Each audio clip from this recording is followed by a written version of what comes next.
जय हिंद साथियों, हमारे इस YouTube चैनल में आप सबों का भरपूर स्वागत है। और साथ ही आप सभी को गणतंत्र दिवस की ढेरों ढेरों शुभकामनाएं और साथ ही बसंत पंचमी सरस्वती पूजा की भी आप सभी को ढेरों ढेरों सारी शुभकामनाएं। इसी के साथ ही मैं ये दुआ करूँगा कि आप सभी के घर में माँ सरस्वती की कृपा हमेशा बनी रहे। हम लोग आज इस वीडियो के माध्यम से यह जानने वाले हैं कि गणतंत्र दिवस जो हम पिछले 74 वर्षों से मनाते आ रहे हैं, पिछले 74 वर्षों से जो हम मनाते आ रहे हैं, आखिर उसके पीछे का राज क्या है, उसके पीछे का इतिहास क्या है। आप सभी को तो पता है कि हमारा यह देश 26 जनवरी 1950 को गणतंत्र दिवस मनाता है। उस दिन हमने इसे घोषित कर दिया। क्या यही यहाँ से हम लोग का इतिहास या यही चीज़ जानने की बात है? तो नहीं, इसमें भी बहुत सारे ऐसे राज हैं जो शायद आप लोगों को पता भी हैं, परंतु कुछ ऐसे भी राज हैं जो शायद आप लोगों को नहीं पता है। तो अगर जिन लोगों को यह राज पता है तो उन लोगों को इन राज के साथ ही कुछ नए राज भी और जानने को मिलेंगे इस वीडियो के माध्यम से। परंतु जिन लोगों को नहीं पता है उनको बहुत सारे ऐसे राज के बारे में आप लोगों को जानकारी होगी कि आखिर यह गणतंत्र दिवस जो हम लोग पिछले 74 वर्षों से मनाते आ रहे हैं उसका राज क्या है। तो हम लोग जानते हैं कि हमारा जो यह प्यारा भारत है वह सन 15 अगस्त 1947 ईस्वी को आज़ाद हुआ। किससे आज़ाद हुआ, यह बातें आप सभी के सामने पानी की तरह क्लियर है। आप सभी को पता है अंग्रेज ने हमें गुलाम बना के रखा था और उनसे ही हमारी आज़ादी हुई। क्या यही सही है? तो नहीं, सिर्फ अंग्रेज़ों ने ही भारत को गुलाम नहीं बनाया था, फ्रांसीसियों ने भी बनाया था, पुर्तगालियों ने भी बनाया था, डच लोगों ने भी बनाया था। इन सभी के द्वारा हम लोगों को किन्हीं समय समय के साथ संपूर्ण रूप से आज़ादी मिली और अंग्रेज़ों से जो पूर्ण रूप से हम लोग को आज़ादी मिली, लेकिन सिर्फ अंग्रेज़ों से हम लोगों को आज़ादी 15 अगस्त 1947 ईस्वी को मिली। परंतु क्या सही बात है कि सिर्फ 15 अगस्त 1947 को ही ब्रिटिश यहाँ से चले गए? नहीं, वो तब भी यहाँ पे थे, परंतु उस समय 15 अगस्त 1947 को उन्होंने अपना सर्वोच्च भारत को सौंप चुका था। परंतु बहुत सारे ऐसे देश थे जो अभी भी गोवा के तट पे बैठ करके गोवा पर शासन कर रहे थे। वे लोग बहुत ही लेट से गए। तो हम लोग यहाँ पे विशेषकर हम लोग उन इतिहास को जानने का प्रयत्न नहीं करेंगे जो आज़ादी के लिए है। अगर हम उसको जानने का प्रयत्न करते हैं तो वो एक बहुत लंबा वीडियो बन जाएगा। हम लोग यहाँ पे यह जानने का प्रयत्न करेंगे कि हम लोग गणतंत्र दिवस मनाते हैं, इसकी शुरुआत कैसे हुई। तो हम लोग जो गणतंत्र दिवस मनाते हैं वह हर वर्ष मनाते हैं 26 जनवरी 1950 ईस्वी से, ठीक है, मनाते आ रहे हैं। और यह जो आज हम लोग 26 जनवरी 2023 को जो मना रहे हैं वह हमारा 74वां गणतंत्र दिवस मना रहे हैं। तो आखिर इसकी शुरुआत होती है हम लोग के आज़ादी के साथ। जैसे ब्रिटिश यहाँ से चले गए तो उसके साथ ही बहुत बड़ी जिम्मेदारी हमारे ऊपर सौंप के चले गए। उनका कहना था, उनका यह मानना था कि हम लोग देश नहीं चला पाएंगे। क्या वाकई में ऐसा है? अभी हमारा जो देश है वह एक सबसे सर्वश्रेष्ठ देश के तौर पे माना जाता है। हर देश के लोग चाहते हैं कि भारत के साथ जुड़े। यहाँ तक कि ब्रिटेन भी चाहता है कि भारत के साथ हम जुड़ करके रहें। अभी यह ब्रिटेन की स्थिति आ गई कि ब्रिटेन के सर्वोच्च पद पर भारतीय बैठे हुए हैं। कोई समय था कि ब्रिटेन लोग भारत पर राज करते थे, परंतु अगर अभी देखा जाए तो भारत अपनी उपलब्धि इतना बढ़ा लिया है कि ब्रिटेन के सर्वोच्च पद पर एक भारतीय बैठा हुआ है। तो ऐसी बहुत सारी भारत ने उपलब्धि प्राप्त की जिसे देख करके ब्रिटिश तंग के तंग रह गए। आखिर ये क्या हो गया? तो इसके लिए उन लोगों को ये लग रहा था कि भारत को हम लोग आज़ाद कर देंगे, कुछ समय बाद भारत खुद हम लोगों को कहेंगे कि हम लोगों से यह देश नहीं चलेगा, आप ही इसको चलाइए, जो 200 वर्षों से चलाते आ रहे थे। उस आधार पर उन्होंने हमें 15 अगस्त 1947 को स्वतंत्र कर देते हैं। उन्हीं के साथ ही अब हमें चलने के लिए हमारे देश के नेताओं ने, हमारे देश के बहुत सारे विद्वानों ने यह निर्णय लिया कि आखिर कैसे इस देश को चलाया जाए। तब बहुत सारे नेताओं ने, बहुत सारे विद्वानों ने एक साथ मिल करके संविधान बनाने का निर्णय लिया।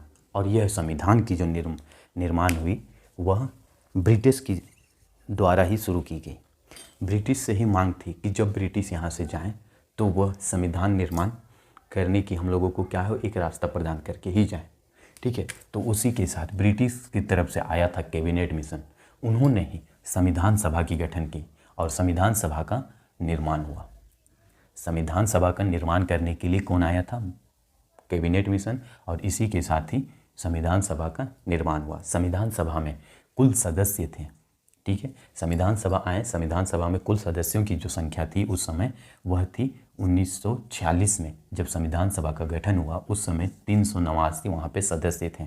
परंतु जैसे भारत आज़ाद होता है 15 अगस्त 1947 को और भारत आज़ाद होने के साथ POK और IND में बढ़ जाता है, इंडिया और पाकिस्तान में बढ़ जाता है। इसी के साथ ही कुछ भाग पाकिस्तान में चले जाते हैं जिसके कारण इनसे कुछ सदस्य जो है वो पाकिस्तान में चले जाते हैं और बचता है 299 सदस्य जिन्होंने 1947 में भारत पे रहा और इन्हीं के द्वारा ही संविधान का निर्माण का कार्य शुरू हुआ और संविधान हमारा बन करके रेडी हुआ, यानी कि कहा जाए तो वह 26 नवंबर 1949 ईस्वी को, और जिसे हम लोगों ने यहाँ हम लोग को देश पे लागू हुआ 26 जनवरी 1950 ईस्वी को।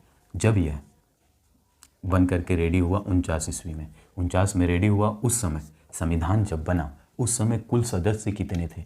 बहुत सारे ऐसे सदस्य थे जो शहीद हो चुके थे। परंतु जब संविधान का निर्माण हुआ तब तक हम लोगों के देश में 284 सदस्य थे। हम लोगों को यह पता होती है कि सिर्फ संविधान सभा जो निर्माण हुए उसमें सिर्फ पुरुषों का योगदान है, ऐसा गलत है। क्यों? क्योंकि 15 ऐसे बहुत से विद्वान महिलाएं थीं जिन्होंने संविधान सभा को गठन किया, संविधान के निर्माण में भाग लिया और संविधान का निर्माण किया।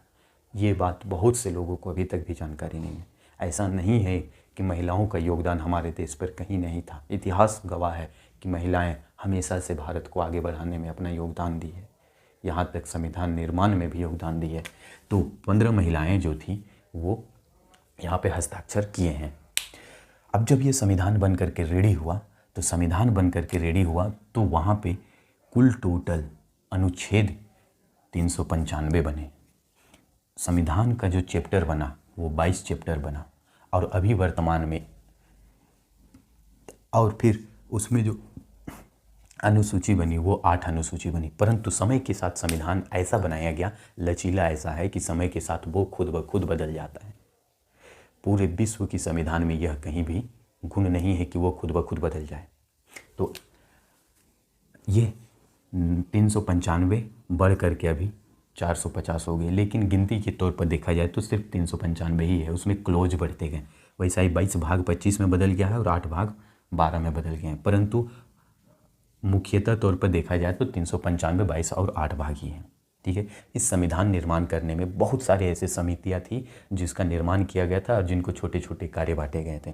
उन सब में देखा जाए तो सबसे महत्वपूर्ण समिति थी जो इसका प्रारूप तैयार कर रही थी, ड्राफ्ट तैयार कर रही थी। उस ड्राफ्ट समिति के अध्यक्ष थे डॉक्टर भीमराव अम्बेडकर, जो एक बहुत महान विद्वान थे। उनको सत सत नमन। इतने महान विद्वान थे कि उसकी बात ही कुछ और है, जिन्हें पूरे संविधान का जन्मदाता कहा जाता है। तो प्रारूप समिति के अध्यक्ष जो थे वो भीमराव अम्बेडकर, और उन्होंने ही प्रारूप तैयार किया इस संविधान का जो आज हम लोग देखते हैं। और जब ये संविधान बना तो इतना बड़ा संविधान बन करके रेडी हुआ कि उसकी रियल कॉपी जो थी वो 13 kg की थी, जो अभी संग्रहालय में रखी हुई है। 13 kg की संविधान थी।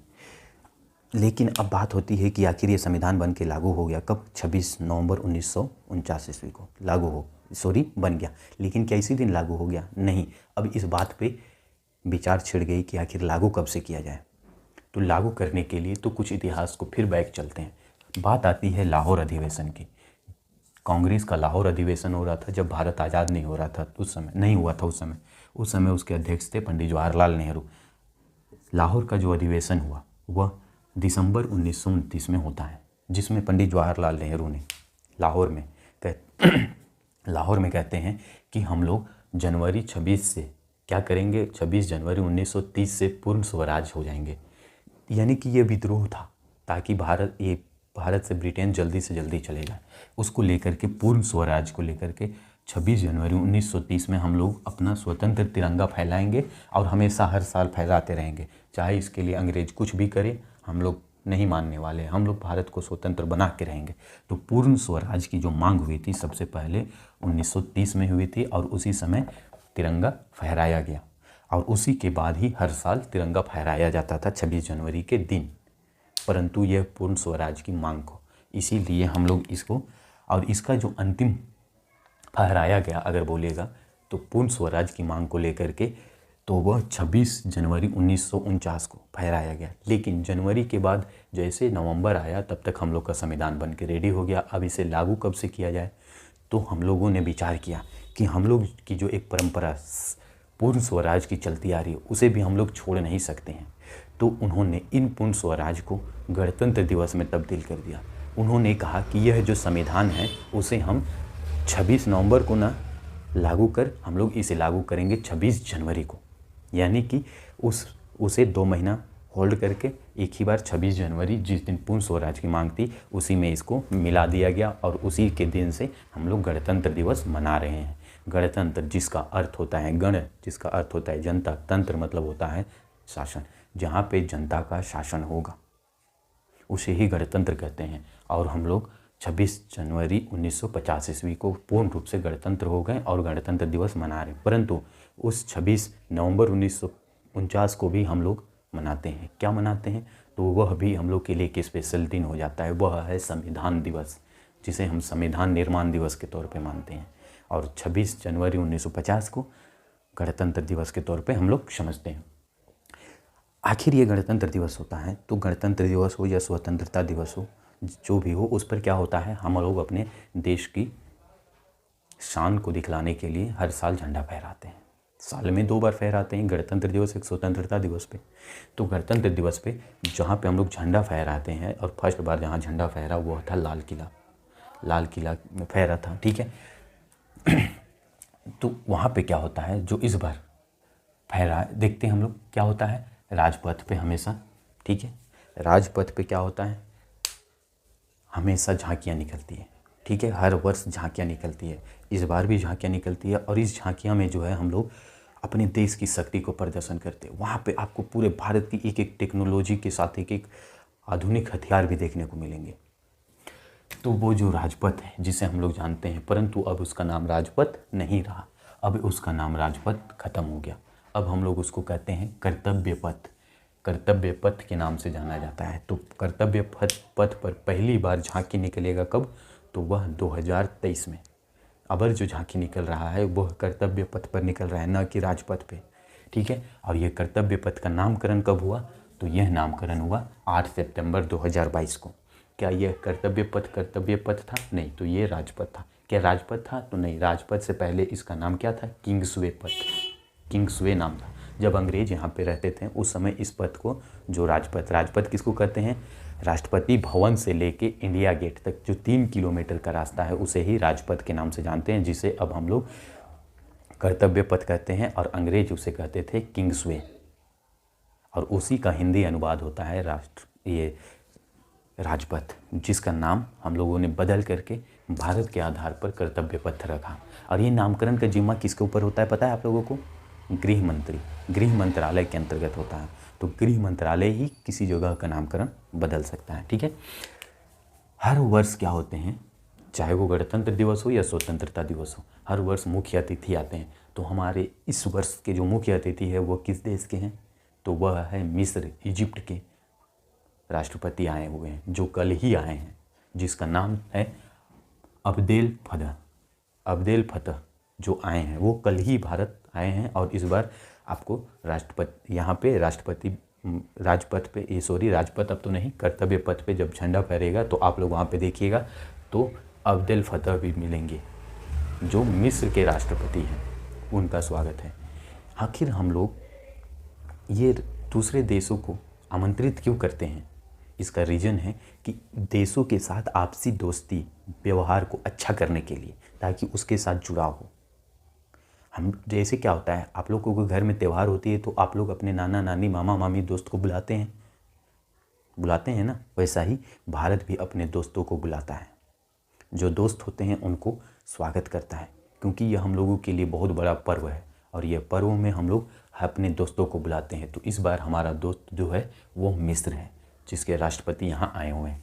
तो क्या ये अभी से शुरू है? तो नहीं, ये प्रक्रिया बहुत पहले से शुरू है, लेकिन 2 वर्ष ऐसे थे, 20 और 21 कोरोना के कारण नहीं आए थे, परंतु 18 में आए थे। कौन? 18 में जब आए थे उस समय 10 दोस्त एक साथ आए थे, जो आसियान कंट्री के अंतर्गत आते हैं। आसियान कंट्री के सबसे प्रमुख आसियान के अंतर्गत 10 देश आते हैं और 10 देश के सभी प्रमुख व्यक्ति यहाँ पे आए थे। तो यानी कि सबसे बड़ी उस समय क्या थी, मुख्य अतिथि आई हुई थी। और 2020 जो है, 2020 में ब्राज़ील के राष्ट्रपति आए हुए थे, जायर बोल्सोनारो। जायर बोल्सोनारो 2020 में आए हुए थे, 21 में कोई नहीं आया। इसका रीज़न क्या था? कोरोना के कारण। ठीक है, इतना सारा कुछ तो हम लोग जान गए इतिहास के बारे में। एक चीज़ आप लोगों को और भी पता है क्या? गणतंत्र दिवस आज ही के दिन ख़त्म हो जाती है? तो नहीं, इसके ये आगे भी चलती रहती है। 3 दिन तक हमारा देश गणतंत्र दिवस को खुशहाली के साथ मनाता है, जिसे हम लोग कहते हैं ब्रीटिंग द रिट्रीट के नाम से। शायद ये शब्द आप लोगों ने पहली बार सुना होगा, ब्रीटिंग द रिट्रीट। इसका अर्थ होता है कि जो भी राजधानी में सबसे प्रमुख मुख्यालय है, वहाँ पे हर शाम जगमगाते रहती हैं क्या? लाइटें, हर शाम 3 दिन तक। कब से कब तक ब्रीदिंग द रिट्रीट कब तक मनाते हैं? तो 26 जनवरी से लेकर के 29 जनवरी 3 दिन मनाया जाता है। और जो 29 जनवरी होता है उस दिन में क्या होता है, पूरे बाजाओं के साथ झंडा को उतारा जाता है। तो उतारने के समय में राष्ट्रगान तो गाया जाता है, और जब 29 जनवरी को यह आयोजित होता है, ठीक है, ब्रीटिंग द रिट्रीट जो आयोजित होता है वो 29 जनवरी को आयोजित होता है। उस समय सारे जहां से अच्छा हिंदुस्तान हमारा, यह गीत गाया जाता है। यह गीत के साथ ही ढोल नगाड़े बजते हैं और उसके साथ गणतंत्र राष्ट्रगान गाते हैं, और फिर झंडा को हम लोग उस रोज़ शाम में 6 बजे उतारते हैं। तो इस तरह हम लोगों का गणतंत्र दिवस का संपूर्ण इतिहास को मैंने आप लोगों के बहुत ही छोटे माध्यम से समझाने का कोशिश किया हूँ। अगर आप लोगों को हमारा यह इतिहास अच्छा लगा हो, क्योंकि भारत का इतिहास इतने में नहीं सिमट के रह जाता है। भारत का जो इतिहास है बहुत बड़ा है। अगर मैं इसे बताने भी लग जाऊँ ना तो लगभग पूरा साल भर लग जाएगा, तो भी भारत का इतिहास ख़त्म नहीं होगा। परंतु हम लोगों को इतनी जानकारी रखने की आवश्यकता है जितने में हम लोग एक अपने आप को गौरवान्वित कर सकते हैं। तो अगर आप लोगों को हमारा यह इतिहास, हमारा यह वीडियो अच्छा लगा हो, तो आप लोग गणतंत्र दिवस की शुभकामनाओं के तौर पर आप हमें हमारे वीडियो को लाइक कर सकते हैं। जय हिंद।